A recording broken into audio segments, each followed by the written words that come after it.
Hello and welcome to the discourse. Today we are going to discuss the auxiliaries. Auxiliaries are specific verbs. The meaning of auxiliary is helping. Hence these specific verbs are also known as the helping verbs. The verbs such as be in all its form, am, is, was and other forms, have and do. These verbs are used to make interrogative sentences, negative sentences, and sentences in passive voice. So we use be, have and do and other auxiliaries in making interrogative sentences, negative sentences and sentences in passive voice. These are the basic auxiliaries, be, have and do. Apart from these, there are three more auxiliaries and those are need, used to and dare. So we have six auxiliaries: be, have, do, used to, need and dare.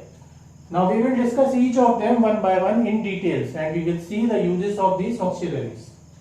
We use the auxiliary be in making the sentences in continuous tense. As for example, he is working or I am sleeping. Again, we also use be in making a sentence in passive voice, such as the gate was opened or the can was broken. We use be followed by an infinitive to indicate some plan, arrangement or agreement, such as I am to meet him tomorrow or we are to be married next month. Both these sentences indicate an arrangement or plan.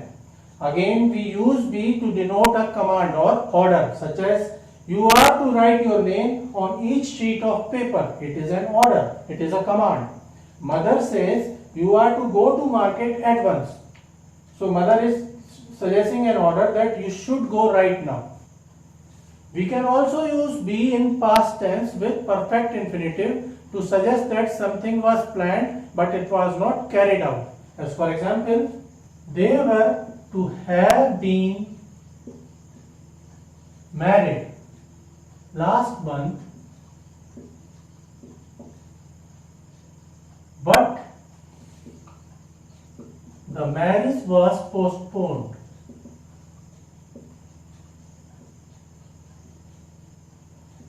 due to the lockdown. So we are using be in the past tense verb to suggest that something was planned out but it was not made out. There was a plan of their marriage but it couldn't be. The marriage was postponed because of the lockdown. The second auxiliary is have. We use have in the formation of sentences in perfect tenses, such as he has worked or he has been working. This is the perfect continuous tense and this is perfect tense. Have to is also used with infinitive to indicate an obligation. As for example, I have to be there at 5 o'clock. This shows an obligation that I should be there. I have to be there at 5 o'clock. Again, he has to move the furniture himself. In the past tense, we use had to show an obligation in the past. As for example, I had to be there at 5 o'clock. Or he had to move the furniture himself. In this case, we are using had to show an obligation in the past. The other use of have is in making interrogative or negative sentences. And we use do, did or does along with have to make interrogative or negative sentences. Such as they had to go. Now this is an example of obligation. We can make it negative as they do not have to go. And we can make it interrogative as do they have to go. So we are using do and have to make a sentence in negative or interrogative form. He had to go. He didn't have to go. This is negative. And did he have to go? This is interrogative. So these were the uses of have. We use have in the formation of sentences in perfect tenses. We also use have with infinitive to indicate an obligation or order. We use past tense of have, that is had, to show obligations in past. And we can use have along with do, does or did to make negative sentences or interrogative sentences. The third auxiliary is do. We use the auxiliary do in making negative or interrogative sentences in simple present tense or simple past tense. As for example, he doesn't work or does he work? He didn't work or did he work? This is simple present tense negative. This is simple present tense interrogative. This is simple past tense negative and this is simple past tense interrogative. We also use do to avoid repetition of previous ordinary verb. For example, do you know him? Yes, I do. Instead of saying yes, I know him, we can say yes, I do. So do avoids the repetition of knowing.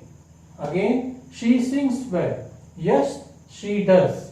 So we are not saying that yes, she sings well. Rather we are saying yes, she does. Again, you met him, didn't you? Yes, I did. Instead of saying yes, I met him, we are saying yes, I did, and both are equivalent.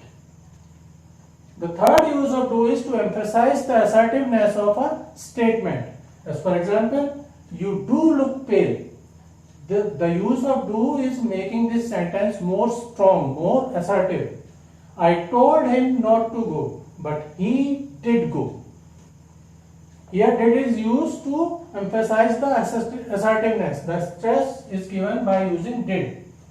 Again we use do in imperative sentences to make an invitation or request more persuasive.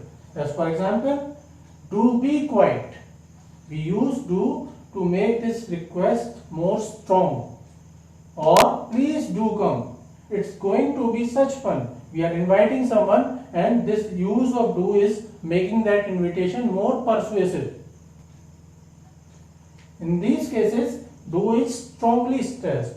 We use do to make a request or invitation more persuasive, more assertive. So these were the uses of do to form negative and interrogative sentences of simple present tense and simple past tense, to avoid repetition of previous ordinary verb. Or do is also used to emphasize the assertiveness of a statement. And do is also used to increase the persuasiveness of a request or invitation in imperative sentences. So we have discussed the basic auxiliaries, that is be, have and do. We have seen their uses. Now let us discuss the fourth auxiliary, which is used to. We use used to indicate a habit in past that was discontinued.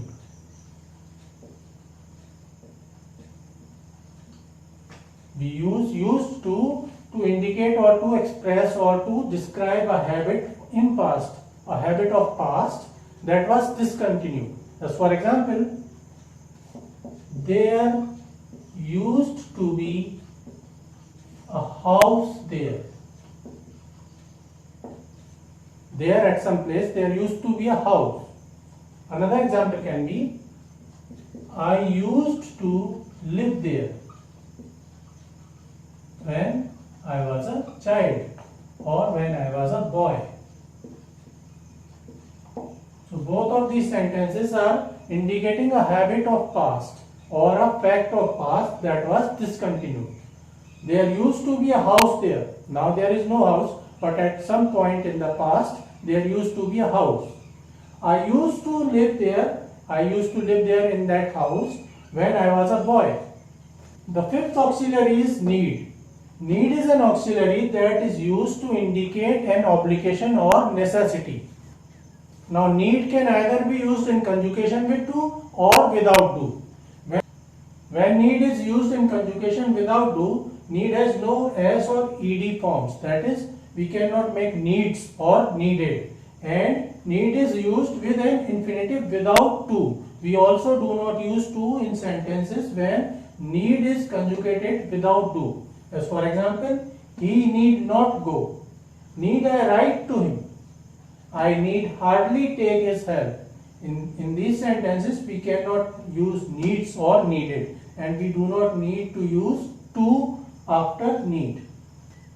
But when we use need in conjugation with do, then need has all the usual forms. That is, we can make needs or needed. and it is used with infinitive to. As for example, do you need to go now? I don't need to meet him, or he needs to be careful. So these were the uses of need.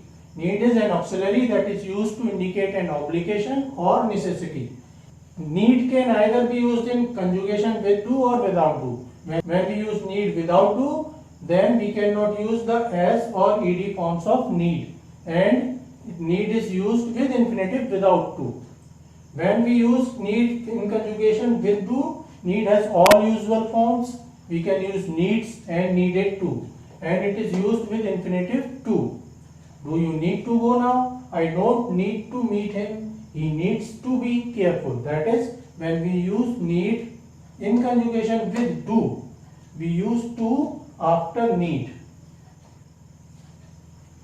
Now let us compare these sentences. I didn't need to buy the cycle. This sentence means that I didn't need the cycle. Hence, I didn't buy. Now let us see the other sentence. I needn't have bought the cycle. Now this sentence means that I didn't need the cycle.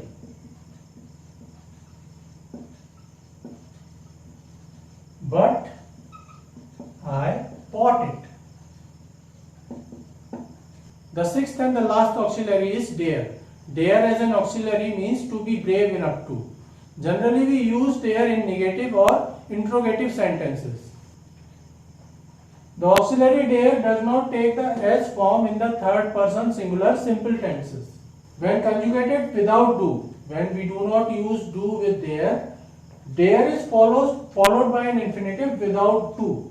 When there is no do, there should not be any to. When conjugated with to, dare is followed by an infinitive with to. For example, he dare not take such step. In this sentence, dare is not conjugated with do. Hence, we have not used to. Again, how dare you contradict me? In this sentence also we have not conjugated dare with do. Hence, there is no to. He dared not do it.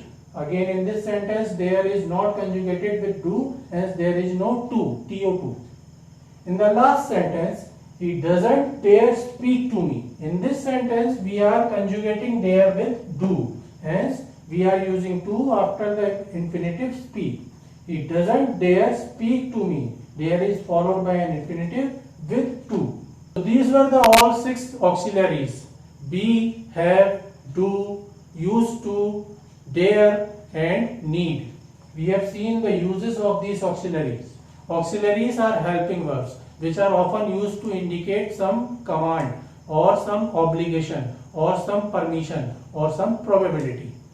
The other set of such specific verbs are modals or the modal verbs. We will discuss them in the next session. Please subscribe to the discourse. Please like this video and please share it.